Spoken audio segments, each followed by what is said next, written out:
The Building Better Business podcast is the best place to learn how to take your business to the next level. It's no longer enough to earn good profits. You need to develop a network of connections as well as use all types of marketing to your advantage that will put you over the edge. Hosted by me, Steve Eschbach, a financial executive with decades of experience in dealing with businesses and business people, we'll learn how this all comes together. Join me and my expert guests as we delve into the many facets of owning the business and how to become a good, caring business owner. Listen how making a difference in your community can attract all sorts of clientele, which in turn will build you a better business. Greetings, listeners, and welcome to another edition of Building Better Businesses. I am your host, Steve Eschbach. I'm also the president of Transworld Business Advisors of Naperville, one of about 225 business brokerages throughout the world, Transworld that is. We are the largest business broker and the fastest growing business brokerage firm in the world. We cater to small to medium-sized businesses, assisting owners confidentially selling their businesses to qualified buyers. We also do franchise sales and we do franchise development as well. And I am delighted to have my first ever, if I can say that, I think I can say that, our first ever creative disruption strategist, Cara Macklin, who's going to tell us a little bit about how creating a little chaos, I guess, is going to enhance your business endeavors. So, Cara, first of all, thank you very much for joining us. How's your day going so far? Great. It's lovely on this side of the pond. I'm obviously in Ireland, so our weather's beautiful today and no rain, which is great for us. Good. Yeah. So she's 6 hours ahead of us. So she's already seen the world 6 hours ahead of where we are in Chicagoland. But we're not going to be talking about that. Cara, tell us a little bit about what your current company is, what you do, how you assist your clients, and then we'll go from there. So I set up my most recent company in the middle of the pandemic, a few weeks into it, and it's called Cara. And, we're going to get into a bit about my background, but really the passion and drive for setting it up was I knew that leaders and particularly entrepreneurs were going to need a very different way of leading and growing their business than what they had done in the past. And as you had said, in my title, Creative Disruption Strategist, that's probably what I've done most of my lifetime in business. So I brought together the experience of innovation and what I've done, as well as growing up in a family business. And I really, it's why I suppose I was really attracted to your podcast. I really want to work with entrepreneurs who want to not just make profit, as you've said, but really want to make a massive difference on their communities or, meaning in the world. And that's difficult when you want to do both. So I work with entrepreneurs to help them and their business to do that better and scale. That's great to hear. So before we get into a little bit more of that, we're going to go down memory lane, if you will. So we're going to rewind the videotape. And I don't think videotapes exist anymore, but for purposes of this conversation, tell us a little bit about your background. Where did you grow up? How did your family and your parents influence you as you were in your formative years? And then as you got into your education and where you are today. So I'll let you kind of guide us through that story. Sure. So I grew up in the countryside in Northern Ireland, a very typical Northern Irish upbringing, I suppose, with the exception that my parents started their own business. And that was during the Troubles in Northern Ireland. So my parents opened a hotel and care homes as well. So I thought that was normal for everybody, that you grew up learning about business and about tax and VAT and discussing a business around the kitchen table. So, when people say to me, when did your journey as an entrepreneur start? I say probably about 5 years old around the kitchen table. So, I worked in the hotel as a teenager and, that was very important role as well. And I think all teenagers should, in terms of the importance of customers, customer service. The customer is always right. They tell you very quickly or they spend their money somewhere else. Then I did the usual, university, did business studies. I went to London for a few years to work. And I worked in Marks and Spencer's, which is a big retailer in the UK, but in their food section. And that was in the food trend studio. So that was where my passion, I suppose, for innovation really started in a business sense, and came back to the family business then in my early 20s to take over one of our biggest businesses. So one of our care homes at that stage had, roughly 100 employees, 80 residents. So that was my first job in the family business in my early 20s. So certainly my formative years and growing up, I remember at 8 years old in school being asked what did I want to do when I grew up. And most girls my age, maybe wanted to be a nurse, maybe wanted to be a teacher. And I said I wanted to own Tammy Girl, which in those days was a fashion chain for teenage girls. So, it wasn't unusual. I didn't know the term entrepreneur when I was that age, but certainly I knew from a very young age that I wanted to run, a business, and I love the dynamics and didn't want a traditional job. So you mentioned working with your family's business, correct? Would you consider that a corporate career stop, or would you say that was a quasi-entrepreneurial experience? How would you characterize that? Oh, definitely entrepreneurial. I mean, my parents were not corporate at all. The business when I went into it had roughly 200 employees. We had 3 different businesses, but very much, finger on the pulse. We knew all the staff. We were involved in most things going on, and we would have scaled that business. I was there for about 15 years.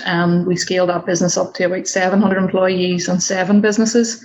So you're looking by that stage, kind of 20 million turnover upwards. So it's not done in a corporate way, very much around, growth, certainly mergers and acquisitions, which you're very involved in, and how you develop it on a very sustainable model, both from a financially stable, but your culture, your values, your community, so it's a much bigger picture than just the financial numbers. Sure. What were some of the more profound challenges or experiences that you had during your formative years, if you will, working with the family business that kind of set the stage for where you are today? What are some of, like 1 or 2, maybe 3 of them that you could share with us? Sure. I mean, my first biggest challenge in my early 20s, I suppose I'm a very collaborative style of leader, but the leader at the top has to give the direction and ultimately people have to follow. So I believe that when you were at a meeting and you all agreed things and everyone was to go and do it, it happened. That certainly is not the case. So I suppose early on, my lack of experience, understanding culture, understanding dynamics, understanding different power players in the room, and really being trained properly how to get the best out of people. So that was, you don't grow a business. I talk about scaling your team to scale your business. People automatically think that's a number in terms of scaling people. It's not. For me, the first thing is scaling the quality of the people. So I had huge roadblocks at the beginning of my career that I wasn't able to do that. So that was the first thing. The second thing then, a big mistake I seen in terms of growing was not having a proper strategy or plan. And people think, maybe in big corporates, these big massive strategies and 30-page documents, I don't believe that they work. So we would have worked on a 1 or 2 page strategy, the whole team around the table. And, we got it down. We had a structure that I trained in and trained the team in. And that's when our most successful things happened. Entrepreneurs, I think, our biggest strength is we've lots of ideas. Our biggest weakness is we've lots of ideas. And we very often, we try to do, we want to do 50 things, but do we finish them? So you need people around you and to help you, achieve the results. And I think the third one, I'll probably have 2 more. One is there's always a huge satisfaction employing and leading and developing people, but there's huge frustrations. There's no science around people. It's constant development. It's, any business that buys a business in terms of mergers and acquisitions, and you'll know this better than me, the challenges always come down to the people side of it, in my experience. Everything on paper looks okay. So unless you can get underneath that and really understand and know how to do that properly, you're going to have a problem. And the final piece is around innovation. I probably said it 4 or 5 years ago that leaders who don't have the ability to adapt quickly and have an innovative culture in their business are not going to survive.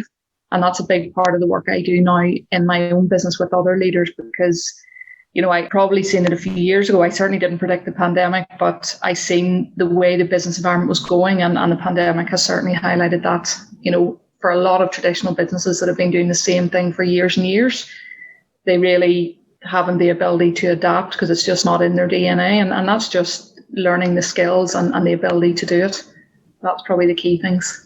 Yeah, I think what you're hearing, what I'm hearing you say, and something that I've learned since I've been doing this on an entrepreneurial basis, is that there is an emotional element. And I don't really mean that it's an emotional element where there's a lot of touching and feeling, but the interactiveness of the people you work with. And you cannot conquer the world all by yourself. You need to surround yourself with people who know a little bit more in other subject matter areas that you may not be familiar with. So I think what you're saying is that there is a very strong interpersonal part of running a business, being an entrepreneur, particularly in mergers and acquisitions. I think you can attest to that. Is that correct? It is, certainly. And I mean, I listened to one of your podcasts this morning and you talked about the importance of being a salesperson, no matter what job you do in business. And I think a lot of people don't like the word sales unless you're a salesperson, and they think it's, very maybe cheesy, or you're trying to sell something to people that they don't want. The first priority is you have to find people who want what you're giving, and then you have to have the techniques to sell. But you're right, the owner and founder of a business, you're selling every day. You're selling to a bank to loan you money. You're selling yourself to your team to work for you. You're selling an idea. But it's sales for me is about, as you say, the interpersonal skills and building strong relationships and really understand what motivates the people on the other side. Right. So you're working in your family's business, and now you have Cara, which is your own independent entrepreneurial operation. Was there anything in between the two before you got to your business? Because you said you started it up in the pandemic. So was it from your family's business to your current one, or how did that transition? So I'm no longer in the family business, so I left that a few years ago. So I suppose the interim piece was I went back to London. I got a scholarship to do an MBA. So when I went back there, I got to work more internationally and really had the idea that I believe the elderly care market, our family business is elderly care, real estate and hospitality. But I had this idea that the elderly care market I felt could be and should be disrupted and needed to be a lot better. So I came back to Northern Ireland and created and opened the first lifestyle care home in Ireland. So that was in 2017. And again, that was, back to the creative disruption strategist, that was tipping a whole industry on its head in terms of how we did things. So to give you an example, in the care home, we have a pub, we have a cinema, we have a spa, a hair salon, a cafe, and it's all around lifestyle, not just care. So from that then transitioned me into leaving the family business to set up Cara. Well, that sounds really good. So you're focused in the healthcare industry, and I'm telling you, based on my experience, there's so many changes going on in the healthcare. Like here in Chicagoland, I can't tell you how many assisted living complexes are going out. And we're not talking about, 3 or 4 unit complexes. We're talking complexes with hundreds of assisted living apartments. So it's getting to the point where I think the focus on healthcare might be more toward the elderly. Is that right? Is that what you're saying? Probably in Ireland as well, right? Well, it just means my parents have been in that business 30 years, so they were the start of nursing home trend. But we have an aging population all over the world. So, and the dynamics of family were certainly in Ireland, for example, and probably all over the world, people looked after their elderly parents, and particularly women. The workforce has changed massively, so that's not happening anymore. So the care provision and elderly care market has to change to meet that need. So what was the most, telltale moment for you to realize that you needed to become the creative, disruptive strategist? What about the pandemic? What was the key element that kind of set off that light bulb to say, there's something different I've got to do? What was that? Again, I suppose it goes back to what I said at the beginning, where I just believed my life was normal and everyone else's was kind of similar. I suddenly looked around and realized a lot of the experience I'd had in terms of our own family business, a lot of other businesses didn't have. So we were in the hospitality industry, which is very volatile anyway. My parents had the business through the Troubles, so you have a lot of up and downs through that. Creating, the first lifestyle care home and disrupting a market. So I've been through purposefully a lot of disruption, and I suddenly realized in the pandemic, a lot of leaders, because their business had been built, rightly so, on their own expertise and years of doing the same thing. So that was in the business, but then in the mindset of the leaders, they just didn't have the knowledge or skill or ability to be able to adapt quickly. So I looked around and I thought, God, there's lots of amazing entrepreneurs who actually just don't know what to do now because they've never been in this situation before. So that was, and I just, rightly or wrongly, I just believed, I have a massive passion that I believe entrepreneurs change the world.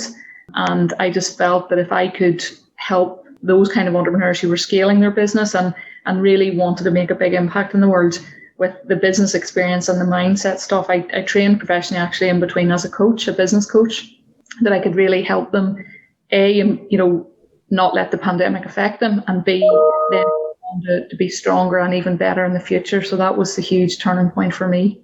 Okay, so we're going to shift gears a little bit. Now we're going to talk a little bit about marketing. So now you have your new business and you're out there to assist the entrepreneurs deal with what I think everyone can characterize as an ever-changing environment. So what type of clients are you targeting? How do you target them?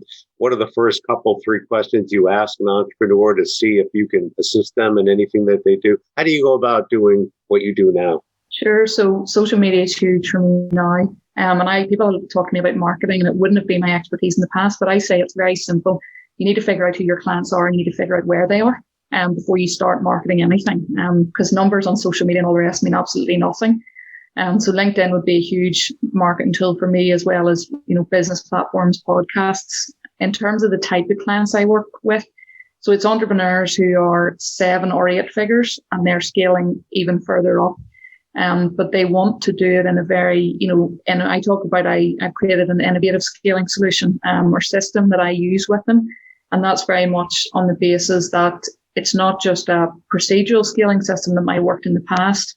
It's looking at what their business is, and then how do they inject different ways, different mindsets for their team. There's huge untapped potential and ideas in the team in every business to help them get those ideas together. Generally, they're in businesses that it's not just healthcare and hospitality, but businesses that are similar in terms of customer experience or food industries. I would have worked with a lot of our suppliers in the business. So that would be the kind of businesses. And I'm tending to get, I know you shouldn't talk about age, but generally people, late 30s into late 40s, because they're in that, I talk about the transitional generation. We're not the generation Y or Z, and we're not the very traditional, well-established corporate, and that transitional generation in the middle are, if they don't do things very differently to their predecessors who succeeded in a very different way, I don't believe they're going to succeed at all in business. So I help those guys. Does there seem to be a couple or 3 things that most entrepreneurs tend to overlook? Is it financial? Is it operational? Do they have weaknesses in marketing? What are some of the common things that you're seeing in your clients that tend to get overlooked, that it's almost a low-hanging fruit for you to go in there and help them correct? Yeah, I think one of the biggest challenges is always the people side. People are build a team for now. They don't think, if they're scaling a business, they don't think about, okay, where do we want to be in 2 years? Good people are promoted very often into roles that aren't suitable for them. I say good footballers don't make good coaches. So I focus in on the people bits. Honestly, a huge challenge, and for all of us, is the mindset of the leader. And I don't, you have entrepreneurs who are very ambitious and want to do things, but I say unless you're working on yourself the same way as you're working on your business, the business will never scale above you. And then the connection between your customers and marketing. I often see a disjoint between, probably the entrepreneur shiny toy scenario, that they get all these gurus who say, oh, you need to be hitting this many numbers in social media, you need to be advertising on this platform, you need to be doing this podcast, TikTok, YouTube. And I strip it back and I say, well, actually, you don't need to be doing all 20. You need to be looking at where are your clients and where are you getting a return. Unless you just want to be famous. If you want to be famous, okay. If you want to run a good business and make money, then we need to really zone down on what's important here. And very often it's about stripping it back and focusing in on what their message is and where their customers are and how they get to them. So I think what I'm hearing you say, Cara, is that you need to be a master of focusing on 1, 2, maybe 3, rather than trying to be broad-based and less effective in 20 things. So focus, I think what you're saying, focus is key, and become an expert on that. And if you can't focus in or be an expert on 1, 2, or 3 things, then you bring other people to help you out. Is that kind of what you're saying? You do. You certainly do. That's in I suppose, the implementation stage. What I love doing and very good at with entrepreneurs is, I've built a system around being very innovative in a business. So there's mechanisms in a business that stop them being innovative. And I don't mean innovative like, oh, we're going to create the next iPhone, but constant improvement. How are we coming up with better ideas? How is the team constantly? So it's that 1% every day. So that's what I would have done in our business. And that's a system and a culture with your staff that as a leader, you need to know how to do it yourself, and you need to, be able to ask yourself. So to give you one example, I train all my new leaders first question I say to them, if I wasn't here today, what would you do? And when people are asked that question initially, they panic because most people work in an environment where the person above them tells them what to do and they do it. So they get scared that you're trying to trip them up. Once they realize that you're not trying to trip them up and you just want their ideas, then, you're expanding their mind. I say to people, recruit good people and teach them how to think, not what to think. But that's a whole system. So that's another part which ties in with the how do you stay ahead of a pandemic or a constantly changing environment and world. Yeah, I think that's a very powerful statement there. And one of the things I remember is Steve Jobs, I always quote this, is that we don't hire smart people and tell them what to do. We hire smart people so they can come in and tell us what to do. And I think being open and receptive to new ideas, it doesn't necessarily mean you have to implement the new ideas, but at least hearing them, considering them, and making a determination as to whether that's the right thing to do going forward is probably the best thing to do, because there's nothing worse than saying we've always done it that way and that's the way we're going to do it. I think you just got to be open to, like you say, innovation, right? Yeah, I think that's the way to go. Well, unfortunately, Cara, we're approaching the end of our time slot here. Is there anything in our questions that, and your answers that we didn't cover that you want the audience to know about? No, I think we've covered everything. The key for me was just getting value across and that your audience can see just the practical side and the simple things that you can do in business straight away. That's great. All right. I thank you very much for sharing your insights, Cara. Last question, where can we go to find out more about you, your business, and anything else about Cara? Sure. So, I've obviously shared some of my story today. I post on social media every day, just different tips and things. So LinkedIn is probably the best place, or Facebook.